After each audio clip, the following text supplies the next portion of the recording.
Yeah, good evening everyone. Am I audible?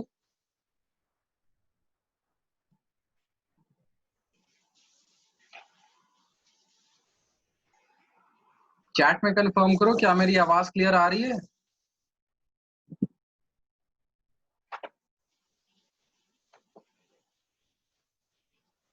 चलो ठीक। तो देखो पहले मैंने ये कहा था कि आज की क्लास में मैंने जो टेस्ट लिया था उसको मैं डिस्कस करूंगा, ठीक है। बट जैसे कि रीसेंट चेंजेस हुए सिलेबस में, उसमें क्वाड्रेटिक इक्वेशन का जो एप्लीकेशन पार्ट है, दैट इज वर्ड प्रॉब्लम है, उसको हटा दिया गया है। तो क्वाड्रेटिक इक्वेशन से अब पूरा वर्ड प्रॉब्लम नहीं आएगा, बेसिक क्वेश्चंस आएंगे। बेसिक क्वेश्चंस आएंगे, दैट इज डी फाइंड करना, रूट फाइंड करना, ये सारी चीजें आएंगी। मतलब वर्ड प्रॉब्लम वाला पार्ट क्वाड्रेटिक इक्वेशन से हटा दिया गया। तो इसलिए मैं आज की क्लास में उसको डिस्कस नहीं कर रहा हूँ, मैं उसमें टाइम यूज अप नहीं कर रहा हूँ, क्योंकि जब वो सिलेबस में है ही नहीं तो डिस्कस क्या करना। बट तुम्हारे टेस्ट चेक हो चुके हैं और अभी रात में मैं सबको इंडिविजुअली व्हाट्सएप कर दूंगा, ठीक है। उसमें देख लेना कि क्या गलतियां हैं और क्या चीज तुमने पढ़ा था और गलत हो गया है, ठीक है। और अगर किसी बच्चे को बस अगर कुछ समझना होगा उसमें से तो वो मुझसे बेशक पूछ सकता है। बट मैं क्लास में इसलिए डिस्कस नहीं करा रहा हूँ क्योंकि वो सिलेबस से बाहर हो चुका है, ठीक है। अपार्ट फ्रॉम क्वाड्रेटिक इक्वेशन, जो हमारा अर्थमेटिक प्रोग्रेशन है, उसके भी जो वर्ड प्रॉब्लम थे, वर्ड प्रॉब्लम का मतलब हो गया एप्लीकेशन बेस्ड, ठीक है। एप्लीकेशन बेस्ड जैसे कि जो ऐसे थे कि प्राइजेस हैं, प्राइजेस डिस्ट्रीब्यूट होने वाले हैं, या गर्ल पोटैटो रेस वाला, उस टाइप के क्वेश्चंस को हटा दिया गया जो एप्लीकेशन बेस्ड है, ठीक है। सिंपल वर्ड प्रॉब्लम आएगा जैसे कि था कि find how many terms are there between 100 and 500, इस टाइप के क्वेश्चंस आएंगे। जो एप्लीकेशन बेस्ड वर्ड प्रॉब्लम्स थे उनको हटा दिए गए हैं, ठीक है। और इसलिए मैं आज कोऑर्डिनेट ज्योमेट्री नया चैप्टर स्टार्ट कर रहा हूँ। ऑल्सो लास्ट क्लास में मैं ट्रिगो पढ़ा रहा था, ट्रिगो का थर्ड एक्सरसाइज भी हटा दिया गया है, दैट इज कॉम्प्लीमेंट्री एंगल। जो 90 माइनस थीटा वाला हमने लास्ट क्लास में सीखा था वो भी हटा दिया गया है सिलेबस से, ठीक है। तो फर्स्ट टू एक्सरसाइज आएंगी और उसके बाद फोर्थ एक्सरसाइज जो आइडेंटिटीज वाली एक्सरसाइज है वो भी आएंगी। बट उसमें एक कंफ्यूजन है, क्योंकि जो मेन सिलेबस आया उसमें ये दिया हुआ है कि जैसे टोटल हमारे पास 3 आइडेंटिटीज होती हैं, ठीक है। तो उसमें ये दिया हुआ है कि फर्स्ट आइडेंटिटी पे बेस्ड क्वेश्चंस आएंगे। अब ये थोड़ा सा मुझे इम्पॉसिबल सा लग रहा है, क्योंकि जब भी क्वेश्चंस आता है तो वो मल्टीपल आइडेंटिटीज पे बेस्ड होता है। तो इसलिए मैंने करेंटली अभी उसको नहीं पढ़ाया है कि मैं पढ़ा दूं और वो टॉपिक आए ही ना तो फिर दिक्कत हो जाएगा। तो इसलिए मैं एक बार थोड़ा कंफर्म कर लेता हूँ कि वो क्या है, वो जो फर्स्ट आइडेंटिटी पे बेस्ड वाला क्वेश्चन कह रहा है एग्जैक्टली क्या है उसका मतलब। उसके बाद फिर मैं आइडेंटिटीज वाला पार्ट पढ़ा दूंगा। तो ओवरऑल देखो तो तुम्हारा सिलेबस जो है वो काफी हद तक कम कर दिया गया है, साइंस का तो बहुत हद तक कम कर दिया गया है। तो I think it will benefit you all. तो आज हम कोऑर्डिनेट ज्योमेट्री स्टार्ट कर रहे हैं। कोऑर्डिनेट ज्योमेट्री में मैं बताता हूँ, पहले 3 चीजें हमें पढ़नी होती थी। पहला एक्सरसाइज डिस्टेंस फॉर्मूला पे था बेस्ड। दूसरा एक्सरसाइज जो था ये बेस्ड था सेक्शन फॉर्मूला पे। और जो हमारा तीसरा एक्सरसाइज था वो एरिया ऑफ ट्राइंगल पे बेस्ड था। चौथा एक्सरसाइज ऑप्शनल था। तो ये जो हमारा एरिया ऑफ ट्राइंगल वाला एक्सरसाइज है इसको हटा दिया गया, ठीक है। ऑप्शनल के बारे में अभी हम ज्यादा नहीं कह सकते क्योंकि क्या पता ऑप्शनल को भी हटा दें। तो लेट्स सी, ऑप्शनल अभी हम डिस्कस नहीं करेंगे इसलिए। तो हमारे पास इसमें बचा डिस्टेंस फॉर्मूला और सेक्शन फॉर्मूला। तो आज की क्लास में मैं डिस्टेंस फॉर्मूला स्टार्ट कराऊंगा, ठीक है। तो लेट्स स्टार्ट। पहले मैं कुछ बेसिक्स लिखवा रहा हूँ, साथ में नोटबुक रखना और उसको कॉपी डाउन कर लेना, हेडिंग देना डिस्टेंस फॉर्मूला।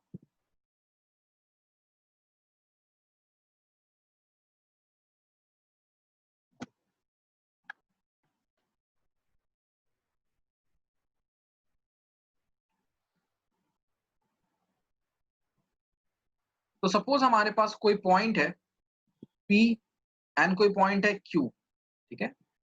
P के जो कोऑर्डिनेट्स है वो है x1 एंड y1, x1 और y1। और Q का जो कोऑर्डिनेट है वो क्या है, x2 और y2। तो P और Q के बीच का जो डिस्टेंस होगा, P और Q के बीच का जो डिस्टेंस होगा, it will be given by under root of x1 minus x2 whole square plus y1 minus y2 whole square. ठीक है, इसको हम इस तरह से भी लिख सकते हैं, या तो हम इसको ऐसे भी लिख सकते हैं x2 minus x1 whole square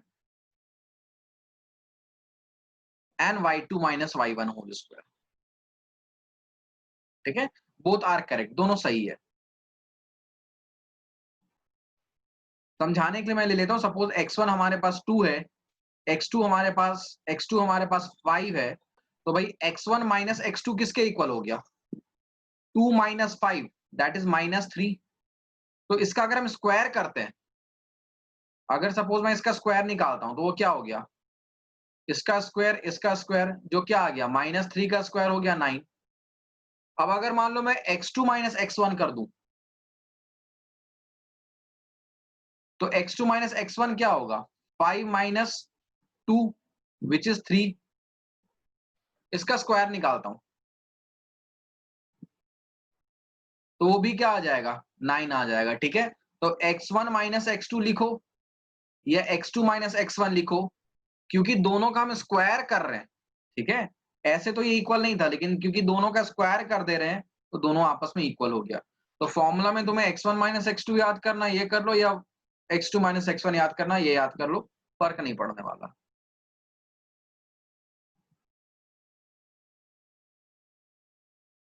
ठीक है, क्लियर है सभी ने? लिख नोट डाउन कर लिया? ठीक है, ये मैंने रफ में किया था, समझाने के लिए बस कर रहा था कि दोनों फॉर्मूला क्यों सही है, दोनों का दोनों।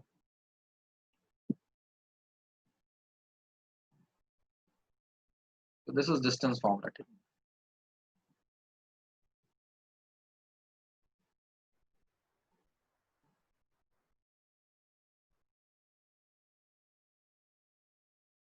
तो एक सिंपल सा क्वेश्चन करते हैं इस पे बेस्ड।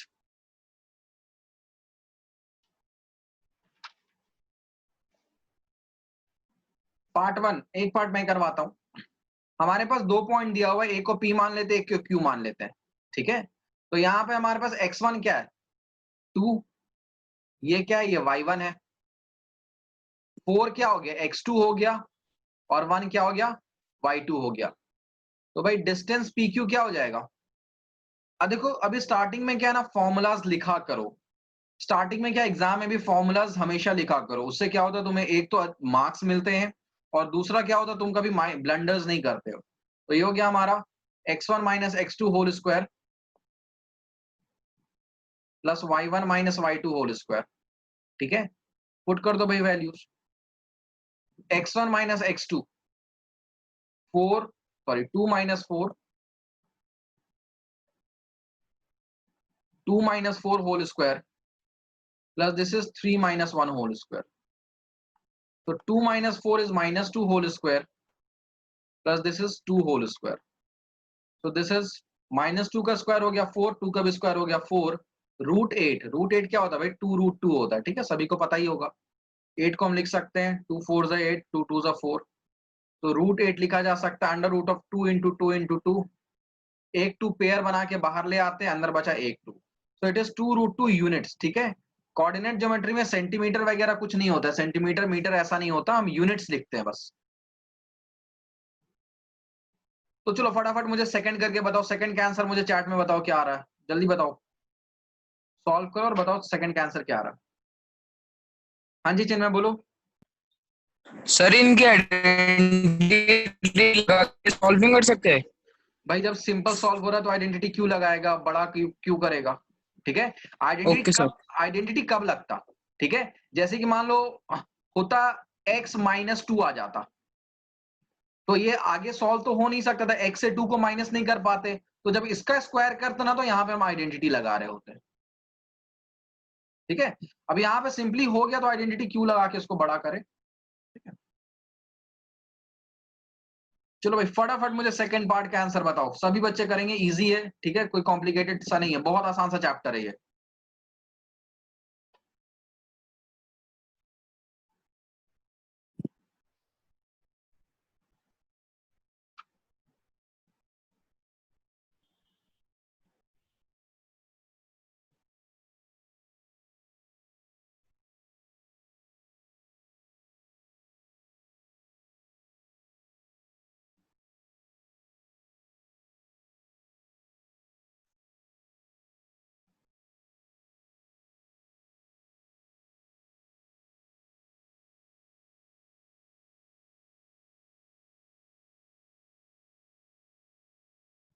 सर हाँ जी, सर ये एक बार रूट सॉल्व करना सिखा दो। आपने रूट 8 को कैसे लिखा? 2 रूट अच्छा 2। अच्छा, चलो देख लो। रूट 8 को मैं दोबारा बता देता हूं। जब भी हमारे पास तुम्हें कोई बड़ा नंबर दिखे, ठीक है, मतलब बेसिकली कोई ऐसा नंबर दिखे जो प्राइम नहीं है, तो उसका क्या करो, प्राइम फैक्टराइजेशन निकालो, एलसीएम निकालो। तो 2 4 जा 8, 2 2 जा 4। तो रूट 8 को हम क्या लिख सकते हैं, under root of 2 into 2 into 2। इसके बाद हम क्या करते हैं, जो पेयर बन रहा है उसके बदले एक नंबर बाहर निकाल लेते हैं। तो पेयर 2 का बना, तो एक 2 बाहर चला गया। अब ये वाले 2 का पेयर नहीं बना, तो इसको अंदर ही छोड़ दिया हमने, तो 2 रूट 2 आ गया।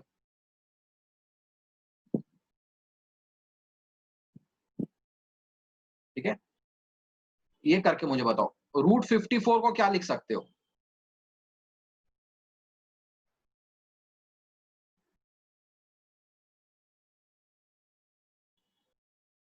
रूट 54 को क्या लिखा जा सकता है, जिनका क्वेश्चन हो गया वो इधर एक बार इसे ट्राई कर लेना। रूट 54 को क्या लिख सकते हो।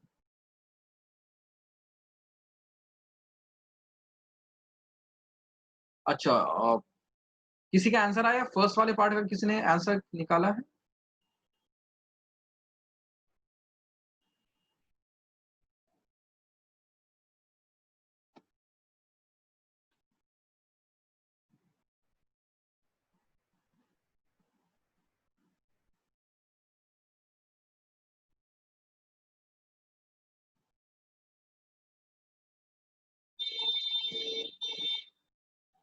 सर सेकंड का 4 रूट 2 है। हाँ, 4 रूट 2 है।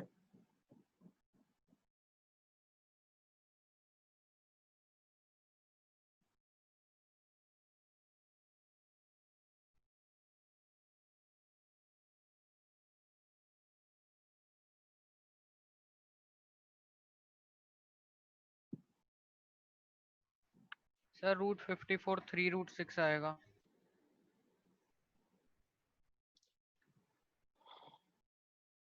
पहले सेकंड देख लेते हैं, ठीक है, उसके बाद फिर मैं ये बताऊंगा रूट 54 कैसे निकालते हैं। तो फॉर्मूला में यही रहने देता हूं।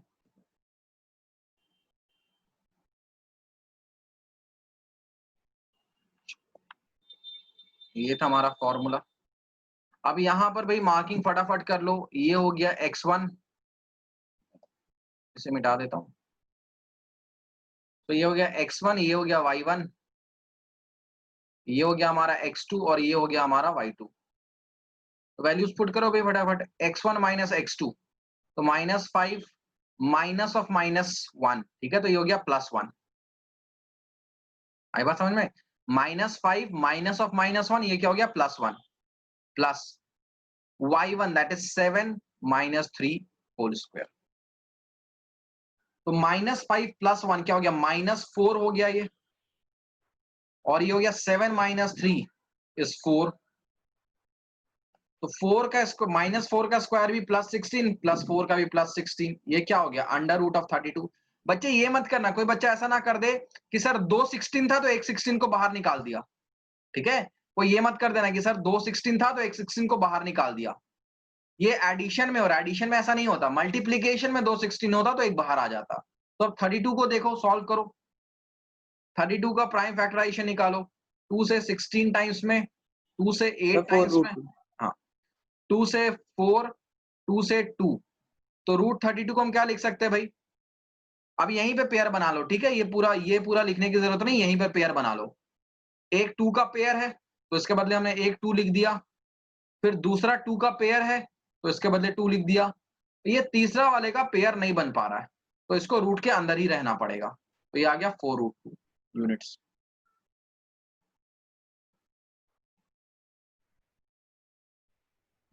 सभी को ये बात समझ में आ गई। अब मैंने जो ऐसे एक एक्स्ट्रा सा क्वेश्चन दिया था रफ सा कि रूट 54 बताओ, ये भी कर देता हूं। 54 का निकालो। 2 2 जा 4, 2 7 14, 3 9 जा 27। सर 3 रूट 6 है। अब देखो देखो भाई पेयर बाहर निकाल लो। एक 3 का पेयर है, बाहर निकल गया, इसका भी पेयर नहीं, इसका भी पेयर नहीं, तो ये अंदर ही रह गया दोनों, तो 3√6। ठीक है, तो आई होप सभी को अब क्लियर हो गया होगा कि कैसे रूट में लिख देते हैं हम। पार्ट नंबर 2 तक किसी बच्चे को कोई दिक्कत है भाई?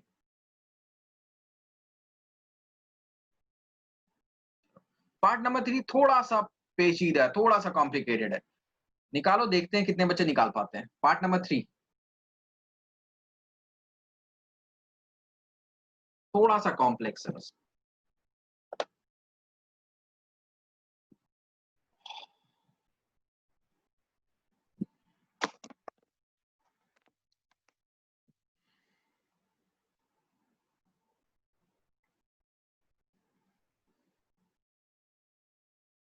सर 1 आएगा क्या आंसर? रूट मुझे 1? मुझे नहीं पता क्या आएगा आंसर। √1 तो नहीं आएगा।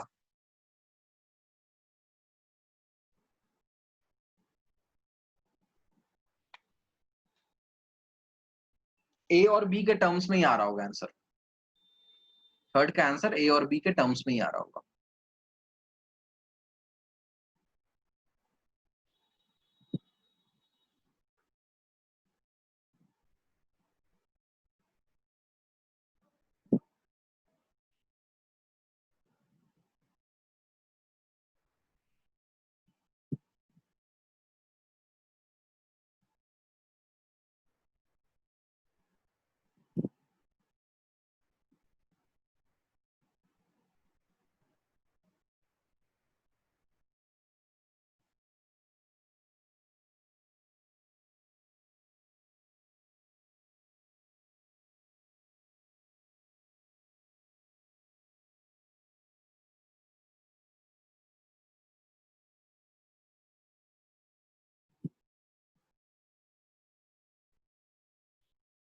किसी बच्चे ने सॉल्व किया थर्ड पार्ट?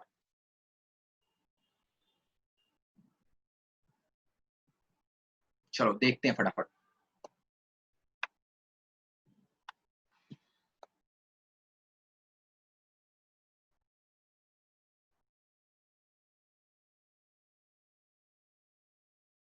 सर इसका आंसर 2√√A² + B² है। ठीक है,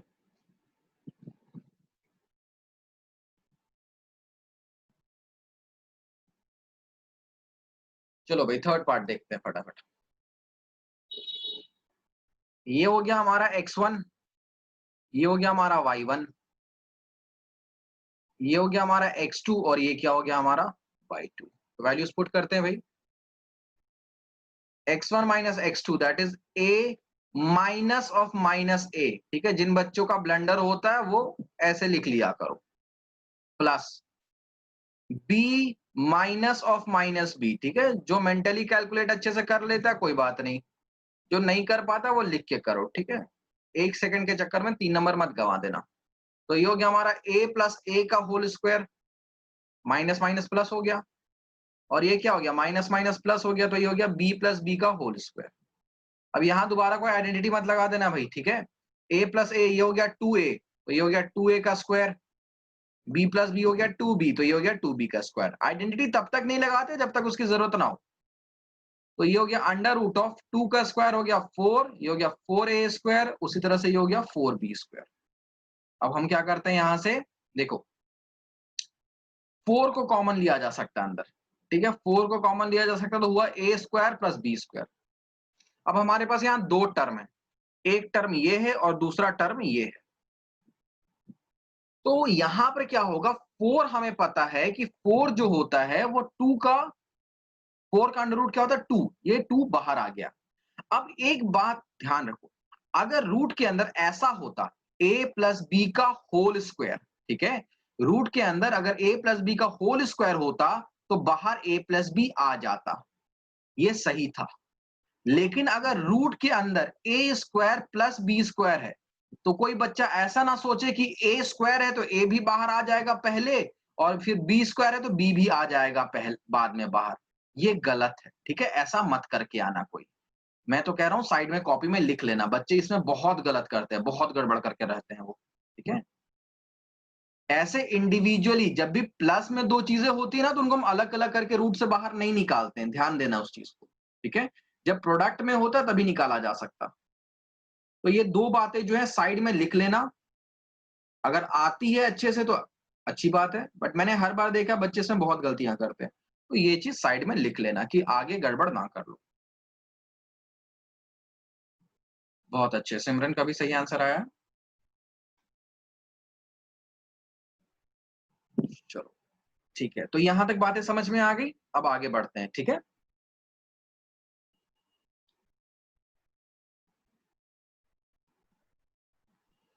अब नेक्स्ट जो हमारा क्वेश्चन है, देखो कुछ कुछ क्वेश्चन एक्सरसाइज है, बुक एनसीईआरटी है तो साइड में रख लेना, या कुछ कुछ क्वेश्चन को मैं होमवर्क देता जाऊंगा जो सिमिलर टाइप के, उनको साथ में लिखते जाना, ठीक है। ऐसा नहीं कि सेशन के एंड में पूछो कि सर आपने होमवर्क क्या दिया था, मुझे भी याद नहीं रहेगा उस समय। ये है भाई क्वेश्चन नंबर 2। इसमें क्या बोला, find the distance between point this and this, can you now find the distance between 2 point. तो भाई उसके लिए सेक्शन 7.2 देखना पड़ेगा, तो ये पार्ट को फिलहाल तो छोड़ दो। यहां पर क्या बोला है कि दो पॉइंट है, सपोज उसको P मान लेते हैं, उसको Q मान लेते हैं, इन दोनों के बीच में डिस्टेंस निकालना है। मुझे पता निकाल लोगे, इसको मैं होमवर्क दे देता हूं, ठीक है। तो सेकंड नंबर क्वेश्चन एक्सरसाइज का जो होमवर्क है तुम्हारा। थर्ड पे आते हैं, कोलिनियर का क्या मतलब होता है, पहले ये समझते हैं फिर क्वेश्चन सॉल्व करेंगे।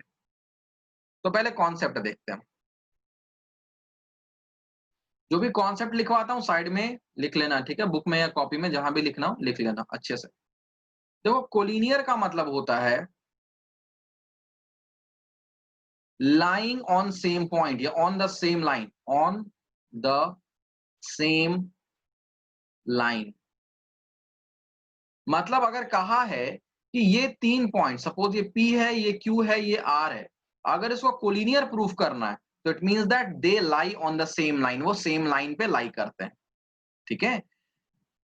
अब कोलिनियर के लिए कंडीशन क्या होता है ये देखो, अगर मान लो if P Q and R are collinear, अगर ये कोलिनियर होंगे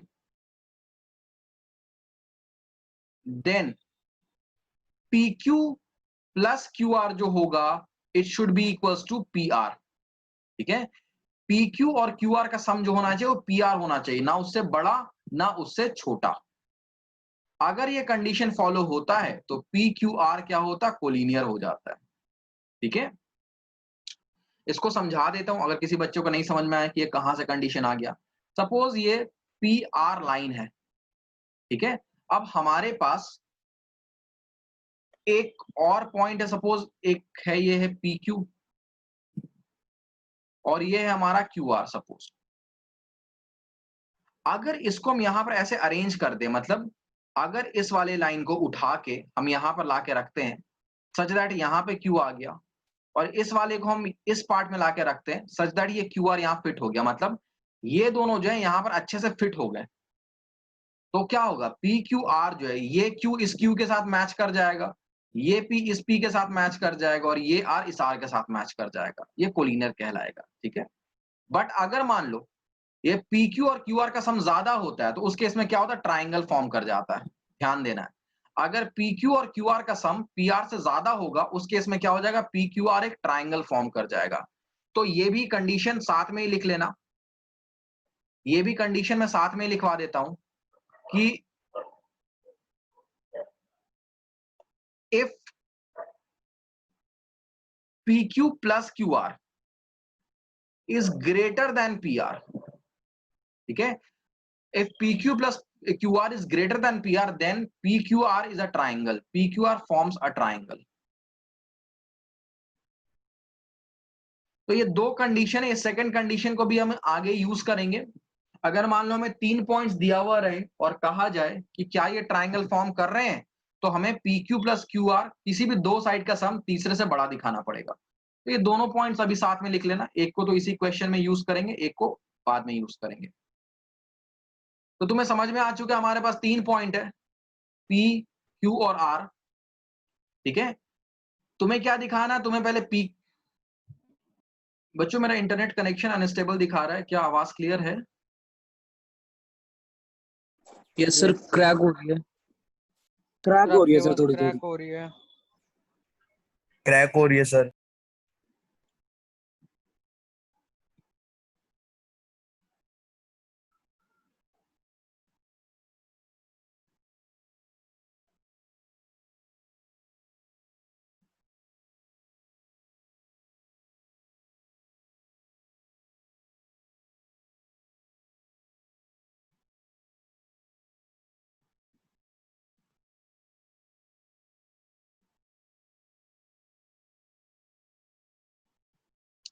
अभी आवाज क्लियर आ रही है मेरी?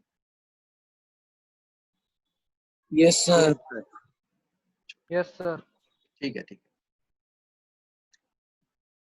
तो अब तुम्हें समझ में आ गया तुम्हें क्या करना है।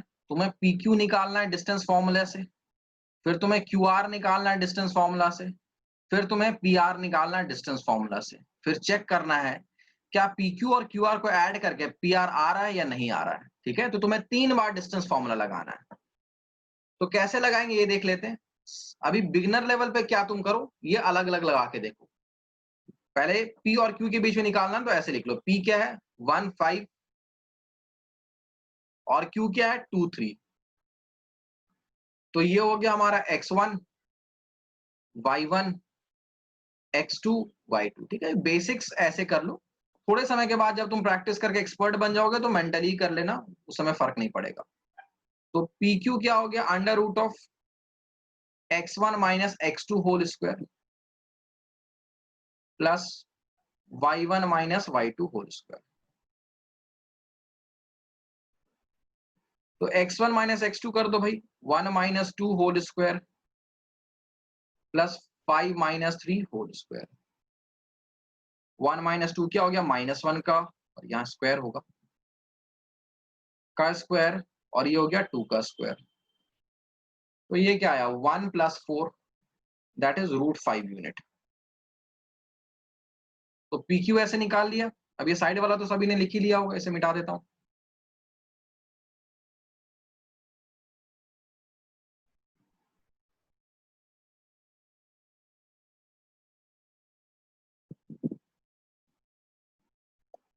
अब हमें QR निकालना है, तो भाई Q लिख लो, R लिख लो ऐसे। Q हो गया हमारा 1 5, सॉरी Q क्या हो गया 2 3 हो गया। Q हो गया 2 3 और R क्या हो गया भाई -2 -11। ठीक है, तो ये हो गया हमारा x1, ये हो गया हमारा y1, ये हो गया हमारा x2, ये हो गया हमारा y2। चलो निकालते हैं। QR निकालेंगे, फॉर्मूला तो सेम ही लगेगा भाई। ठीक है, x1 minus x2 square plus y1 minus y2 square. चलो सॉल्व करते हैं। x1 माइनस x2 ये क्या हो गया 2 माइनस ऑफ -2 का स्क्वायर। y1 माइनस y2 क्या हो गया 3 माइनस ऑफ -11 का स्क्वायर। तो ये हो गया 2 प्लस 2 दैट इज 4 का स्क्वायर, और ये हो गया 3 प्लस 11 दैट इज 14 का स्क्वायर। 4 का स्क्वायर होता है भाई 16, 14 का होता है 196। ये हो गया 196 6 12 9 1 10 एक 11 212 आ गया भाई। 212 परफेक्ट स्क्वायर तो नहीं होता, इतना तो हमें आइडिया है ही। ठीक है, क्योंकि 225 होता है 15 का, 196 होता है 14 का, उसके बीच में कहीं पर लाइक कर रहा है। तो 212 को हम सिंप्लीफाई करके देखते हैं क्या सिंप्लीफाई हो सकता है। तो 2 1 2 0 2 6 12 2 5 10 2 3 6 ना 53 नहीं हो सकता, 53 एक प्राइम नंबर है। तो पेयर किसका बना सिर्फ 2 का बना, 2 बाहर आ गया, अंदर क्या रहा 53। तो ये हो गया हमारा 2 अंडर रूट ऑफ 53 यूनिट्स। ठीक है, अब मैंने PQ QR निकाल लिया है, तुम्हारा एक काम है, तुम मुझे PR निकाल के बताओ। PR में क्या करना है, पहले P लिख लेना है फिर R लिख लेना है। P के कोऑर्डिनेट्स हो जाएंगे x1 y1, R के हो जाएंगे x2 y2, और फटाफट PR निकाल के बताओ क्या आ रहा है answer.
Sir, 5 root 53 units.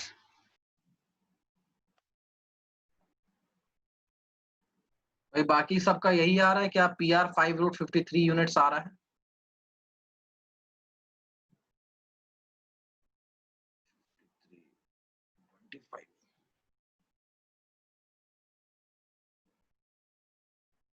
No sir, root 265 ही आ रहा है। √265 आ रहा है। और कोई बताओ भाई। Sir, root 265 ही आ रहा है। अच्छा, तो कंफर्म हो गया √265 है। ठीक है, तो ये हो गया √265। इसको शॉर्ट करके देखो, क्या 265 शॉर्ट हो सकता है? क्या हम 265 को सिंप्लीफाई कर सकते हैं भाई? क्या सर 5√53। 5√53 आ रहा है क्या? वही उस बच्चे ने बताया था। 5/5 = 25 और 5/3 = 15। 5√53 कैसे आ जाएगा भाई? ठीक है, 5 का एक पेयर बनता तभी तो 5√53 आता ना। 5 का एक पेयर बनता तभी तो 5√53 आता। ये तो हमने कह दिया 5/5 = 25, 15 आ गया, 5/3 = 15। तो ये सिंप्लीफाई नहीं हो सकता। 265 can not be simplified further. इसको फर्दर हम सिंप्लीफाई नहीं कर सकते। ठीक है, तो ये रह गया 265 ही रह गया। ये रह गया 265 ही। तो PR हमारा क्या आया? 265। तो भाई देख रहे क्लियरली ये ऐड तो नहीं किया जा सकता ना। अलग अलग रूट्स में तो ऐड तो होंगे नहीं। तो clearly we can see that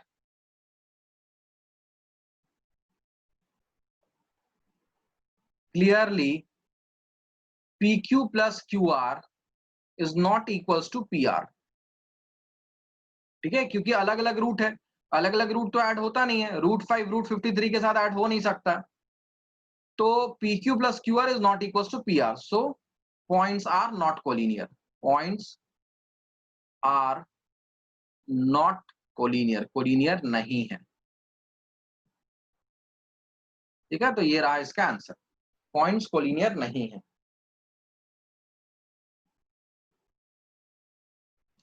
हो गया सभी का? आगे चले।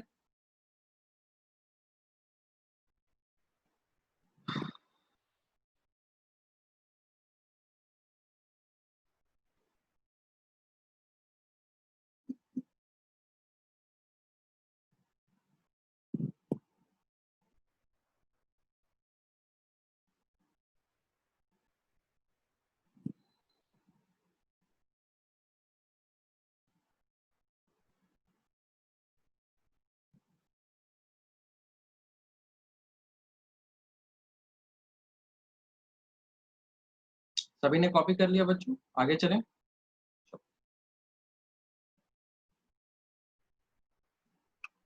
एक कॉन्सेप्ट सिखा रहा हूं, ध्यान रखना। सपोज सबसे पहले हम ट्राइंगल्स की बात करते हैं। ट्राइंगल्स अगर हम देखें तो बेसिकली साइड्स के बेसिस पे क्या होता है? 3 तरह का होता है। अगर ऑल साइड्स इक्वल तो इक्विलेटरल होता है।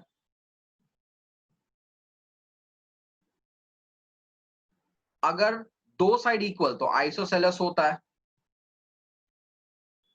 और अगर कोई भी साइड इक्वल नहीं तो क्या होता है? वो स्केलेन होता है। ठीक है, तो all sides equal,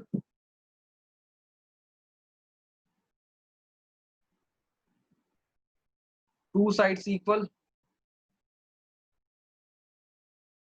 no side equal.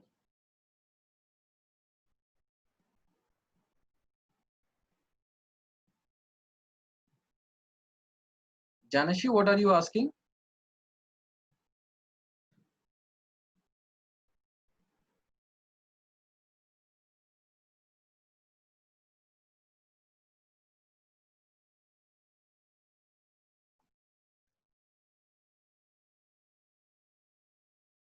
तो इसमें हो गया नो साइड इक्वल। ठीक है, अब देखो